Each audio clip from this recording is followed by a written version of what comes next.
Sommaire de l'actualité nationale et internationale la plus pertinente du jour, ici sur ICI Noticias Canada.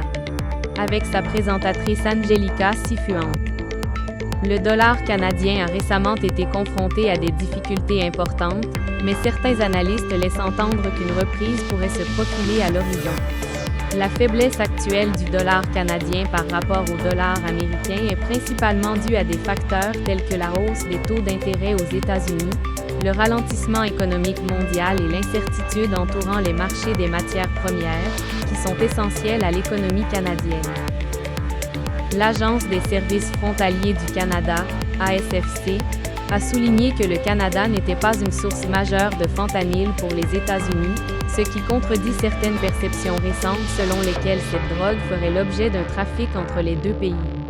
L'ASFC affirme que les autorités canadiennes se concentrent sur l'interception de produits chimiques précurseurs et la fermeture de laboratoires clandestins sur son territoire, en particulier dans des provinces comme la Colombie-Britannique, l'Alberta et l'Ontario, où d'importantes opérations liées au fentanyl ont été identifiées.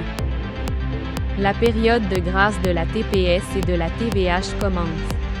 Cette mesure vise à alléger le fardeau financier des Canadiens pendant les mois des fêtes et de l'hiver en permettant des économies importantes sur les biens essentiels et d'autres produits sélectionnés, comme vêtements et chaussures pour enfants, aliments préparés et boissons, articles saisonniers, publications imprimées, sièges d'auto et chaises pour enfants.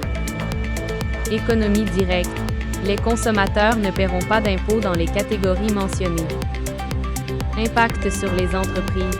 Les produits seront considérés comme à taux zéro, ce qui permettra aux entreprises de demander des crédits d'impôt pour les intrants connexes, facilitant ainsi la gestion financière pendant cette période. Le gouvernement fédéral cherche à obtenir une ordonnance pour que les travailleurs de Poste Canada retournent au travail. Le gouvernement de Justin Trudeau a nommé un médiateur spécial pour faciliter une entente, mais les négociations ont récemment été suspendues, ce qui laisse la possibilité qu'Ottawa adopte une loi pour forcer les travailleurs à retourner au travail, comme cela s'est produit en 2011 et en 2018. En attendant, certains services essentiels, comme la livraison des chèques fédéraux, continuent de fonctionner.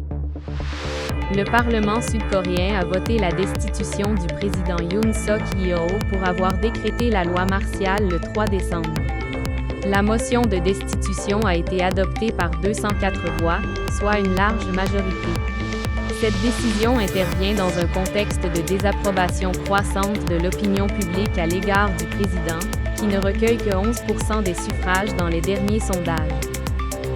Avec sa destitution, le premier ministre Han Duck-soo assumera la présidence par intérim pendant que la Cour constitutionnelle examinera la légalité de la décision, un processus qui pourrait prendre jusqu'à 180 jours.